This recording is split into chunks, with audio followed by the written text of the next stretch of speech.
రోడ్ల మీద గుడిసెలు వేసుకునే బతుకులు అయితే మనవి కావు. రోడ్ల మీద గుడిసెలు వేసుకున్న బతుకులు అయితే మనవి కావు. రానికి పోనీకి ఒక కారు ఉంటుంది, రానికి పోనీకి ఒక కారు ఉంటుంది. దాంట్లో డీజిల్ పోసుకోనికి పర్సులేని పైసలు ఉంటాయి.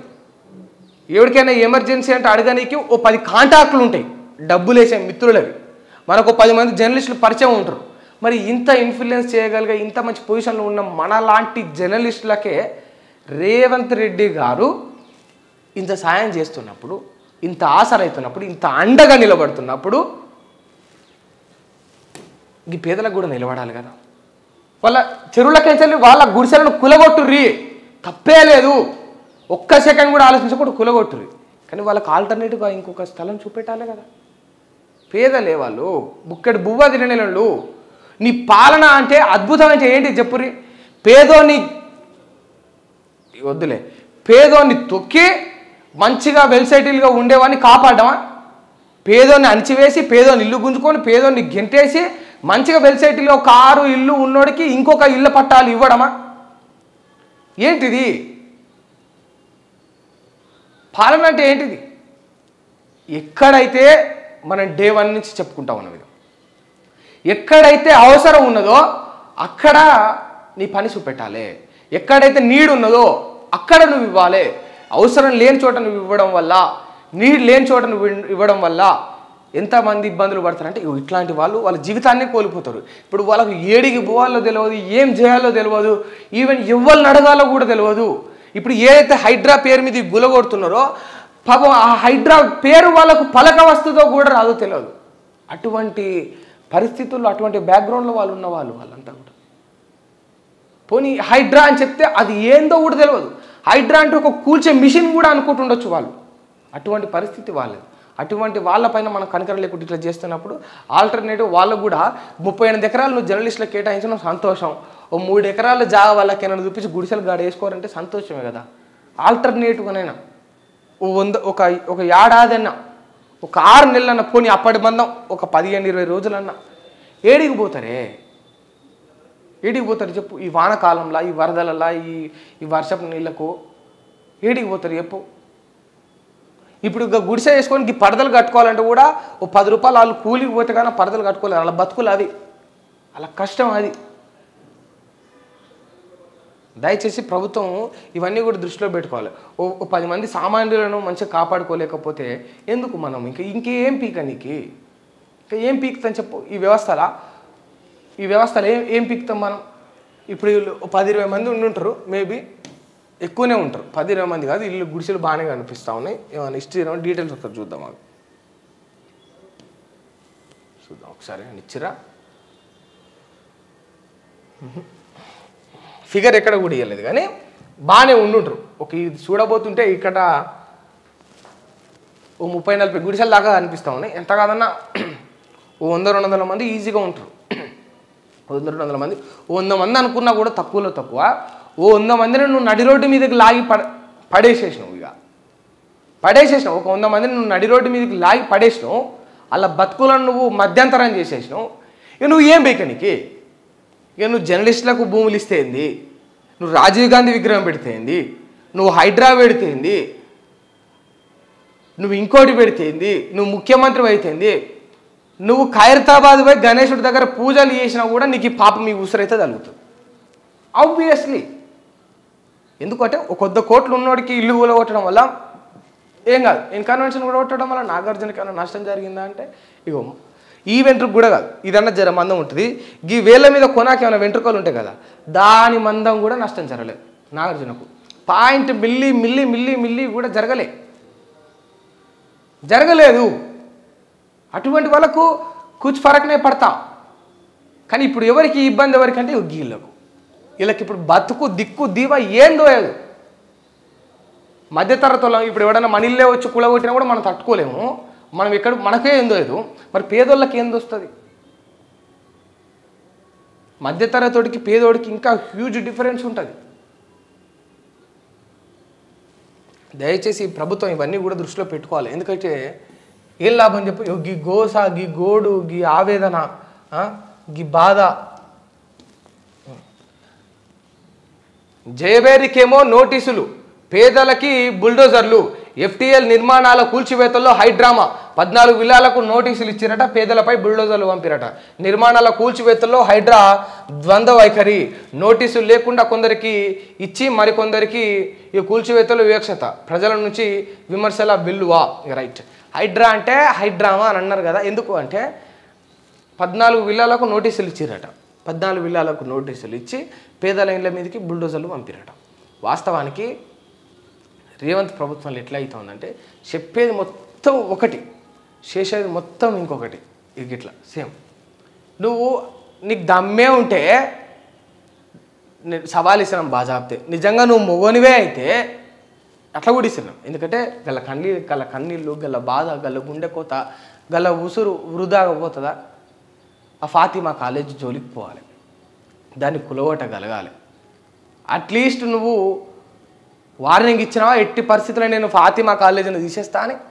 నేను రేవంత్ రెడ్డిని నేను ఎవరిని వదలని స్టేట్మెంట్ ఇచ్చినావు కదా. నువ్వు వదలను అంటే పేదోళ్ళనని మేము అర్థం చేసుకోలేకపోయినాం. నువ్వు వదలను అంటే మధ్యతరగతుల మీద వాడతావని మేము అర్థం చేసుకోలేకపోయినాం. నువ్వు వదలను అంటే అవి గుడిసెలని మేము తెలుసుకోలేకపోయినాం. మేము బిల్డింగులు, కాలేజీలు, పెద్ద పెద్ద కార్పొరేట్ హాస్పిటల్ అని భ్రమపడ్డాం మేము. నువ్వు వదలను అంటే ఎంపీలు, ఎమ్మెల్యేలు, ఎమ్మెల్సీలు, రాజకీయ నాయకులు, పెద్ద పెద్ద రాజకీయ నాయకులు, వ్యాపారవేత్తలు అనుకున్నాం మేము నువ్వు వదలంది. కానీ పేదలను, ఈ రెక్కాడితే కానీ డొక్కాడని వాళ్ళను, ఈ కూలినాలి వేసుకునేటోళ్ళను, ఇట్లా కూలి పని పోయేటోళ్ళని మేము అనుకోలే. మేము భ్రమపడ్డాం. నువ్వు వదలను అంటే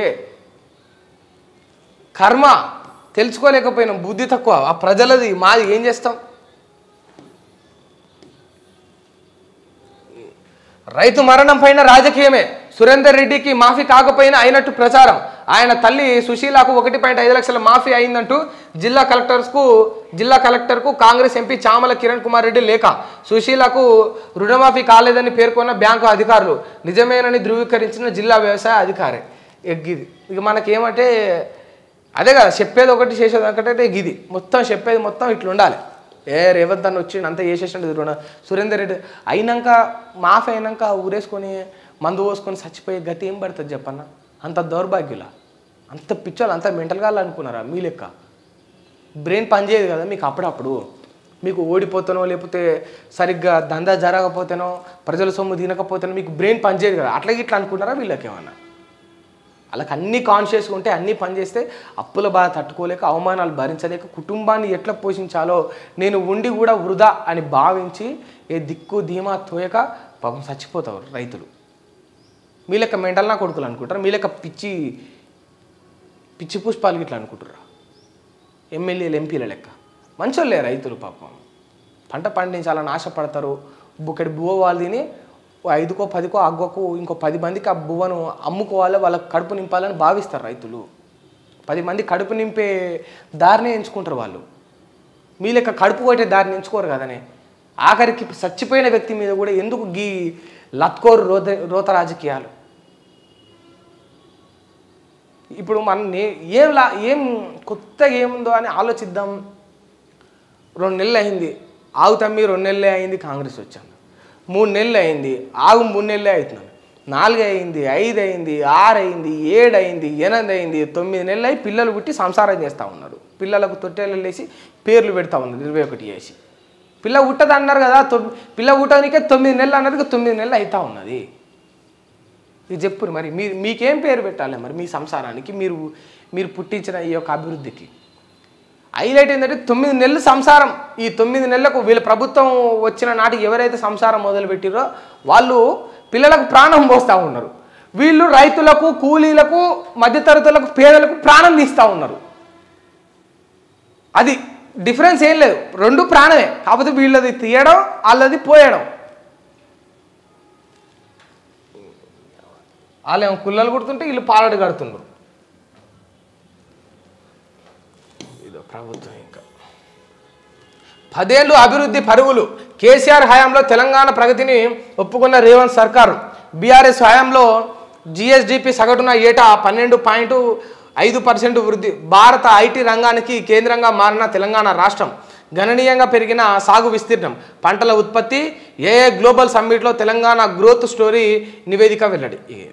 మొత్తం ఇట్లా ఏంటంటే ఇప్పుడు అది అయిపోయింది కదా, వాళ్ళ సెషన్ అయిపోయింది. ఇప్పుడు ఇది కాంగ్రెస్ సెషన్, వెలుగుదంతా కూడా కాంగ్రెస్ సెషన్ అనమాట. ఇది ఒడిచిపోయింది. ఇది ఒడిచిపోగానే ఇప్పుడు ఇది బీఆర్ఎస్ సెషన్. ఏమంటా ఉన్నారంటే 10 ఏళ్లలో అభివృద్ధి మొత్తం పరుగులు ఉరకలు వేసి మొత్తం గలగల వారింది గోదావరి లెక్క.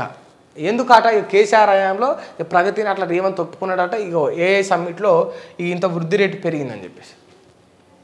వృద్ధి రేట్ అంటే సరే, మీరు ఐటీ కంపెనీలు తెచ్చారు, పెట్టుబడులు తెచ్చారు, మంచి మంచి కార్ల కంపెనీలు తెచ్చారు, అమెజాన్ తెచ్చారు, గూగుల్ తెచ్చారు, ఇన్ఫోసిస్ తెచ్చారు, టీసీఎస్ తెచ్చారు, రకరకాలుగా మీరు కంపెనీలు తెచ్చారు, ఉపాధి కల్పించారు, పెట్టుబడులు పెట్టుకొచ్చారు, బాగానే సెక్రటరేట్ కట్టిర్రు, తెలంగాణ ఖ్యాతిని పెంచిరు, ఆకర్షణీయంగా తెలంగాణను చేసిండ్రు, దేశమంతా చూసినట్టు. సరే, బాగానే ఉన్నది. ఇప్పుడు ఈ నష్టం మీరే వేసిరు కదా పైన మీ పేపర్లోనే. ఇది మీ పేపర్, మీ పేపర్లో గిట్ వేసిరు కదా. వీళ్ళకు రేవంత్ సర్కారు అన్యాయం చేస్తుంది, విల్లాలకేమో నోటీసులు పంపుతుంది, పెద్ద పెద్ద కోట్ల ఖరీదైన విల్లాలు కట్టుకున్న వాళ్ళకు, డూప్లెక్స్లు కట్టుకున్న వాళ్ళకు నోటీసులు జారీ చేస్తుంది. ఈ పేదల గుడిసెలకేమో డైరెక్ట్ బుల్డోజర్లు పంపి గులగొడుతుంది అని చెప్పి మీరే అన్నారు కదా. సరే, వీళ్ళు వచ్చి 9 నెలలు అవుతుంది, వీళ్ళు ఇట్లనే చేస్తున్నారు, ఒప్పుకున్నాం, యాక్సెప్ట్ చేద్దాం, మీరు అన్నది వాస్తవమే. మరి 10 ఏళ్ల కాలంలో మీరేం బీకిరి గిళ్ళ కోసం? ఒక మాట మనమే అనేసుకున్నాము. డబుల్ బెడ్రూమ్లు కట్టిరు కదా, మీరు ఏం పీకిండ్రు 10 ఏళ్ల కాలంలో గిళ్ళ కోసం? మాకు కూడా ఒక సందేహం ఉన్నది, ప్రజలకు కూడా ఉన్నది, పాపం తెలవాలి కదా. ఇప్పుడు ఎందుకంటే నీ వార్త చదివి నేను పొగిడేది లేదు, ఇది బాగుంది, అభినందిద్దాం. ఇప్పుడు ఈ 10 ఏళ్లలో మొత్తం నువ్వు అద్భుతంగా తీర్చిదిద్దిన గొప్ప మొగోడివే, ధీరుడివి, సూర్యుడివి అయితే 9 నెలల్లోనే వీళ్ళు ఇబ్బందులు పడుతున్నారు, వీళ్ళకి ఇల్లు లేవని నువ్వు ప్రచారం చేస్తా ఉన్నావు కదా. 10 ఏళ్ల కాలంలో నువ్వు వీళ్ళకి ఇల్లు ఇవ్వగలిగినవా? 10 ఏళ్ళు పాలించిన నువ్వు ఇల్లు ఇవ్వగలిగినవా? డబుల్ బెడ్రూమ్లు కట్టి ఇద్దరి మన్ను పోసినట్టే ఉట్టిగానే ఈ ప్రజల బతుకుల మీద మన్నులు పోసినట్టే చేస్తుంది. ఆ సొమ్మంతా తీసుకుపోయి ఒక్కడికన్నా ఇచ్చినవా డబుల్ బెడ్రూమ్? నీ హయాంలో నువ్వు ఇన్ టైంలో డబుల్ బెడ్రూమ్లు పూర్తి చేసి క్వాలిటీగా డబుల్ బెడ్రూమ్లు కట్టి అర్హులైన ఇండ్లు లేని వీళ్ళందరికీ నువ్వు డబుల్ బెడ్రూమ్లు ఇచ్చుంటే ఇవాళ బుల్డోజర్లు పంపి గతి వీళ్ళకి వచ్చినప్పుడు సరే, వీళ్ళంటే సౌటలు కనుక పేదల మీద ప్రతాపం చూపెడతారు అనుకుందాం. మరి నువ్వు సౌటవు కాపోయింటే, నువ్వు నిజంగా మంచి ఇల్లులు పంపిణీ చేసి ఉంటే ఇవాళ వీళ్ళకి గతి పడుతున్నానా? నువ్వే పెద్ద పీకినట్టు వీళ్ళు కదా, ఇద్దరు వీకింది ఏం లేదు, జనాలను వేస్తున్నారు అంతే. జనాలకు ఇబ్బంది అంటే జనాలకు వీళ్ళు ఎవ్వరు వీకింది ఏముండదు. ఆ సెంట్రల్ నుంచి వాళ్ళు వీకిందే ఉండదు, స్టేట్లో 10 ఏళ్ళు ఆయన వీకిందే ఉండదు, 9 నెలలు అయితే వచ్చి ఈయన వీకిందే ఉండదు. అక్క తినాలి మన బతుకు. రూపాయి లేకుంటే మన దోస్తు గారిని సాయం అడగాలి, ఒక 10 రూపాయలు లేకుంటే మన చుట్టాలను సాయం అడగాలి. చుట్టాలు మంచోళ్ళో షెడ్డోళ్ళో వాళ్ళు ఇవ్వలేక పరిస్థితి ఉంటే మనమే ఎవరినన్నా అన్ననో పెద్దనో తెలిసినో ఆన్నో ఇన్నో లోకల్లో ఎవరినో ఒకని కాళ్ళు మొక్కి మనం అడుక్కొనే మారాలి. లేకపోతే మనం రెక్కలాడిచ్చి మనం గిట్ల ఏమైనా కష్టం చేసుకొని మనం 5-10 సంపాదించుకోవాలి.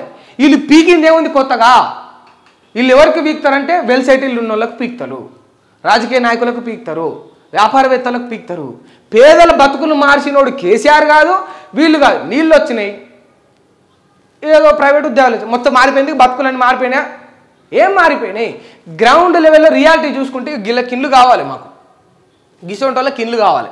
ఇల్లు ఇవ్వలేకపోయినాం. సామాన్యులే సమిధలు అయ్యారు. ఈ 9 నెలల్లో సామాన్యులు సమిధలు అయితే మరి 10 ఏళ్ల కాలంలో ఏమైంది? సామాన్యులంతా సంకనానికి పోయినరా మీరు?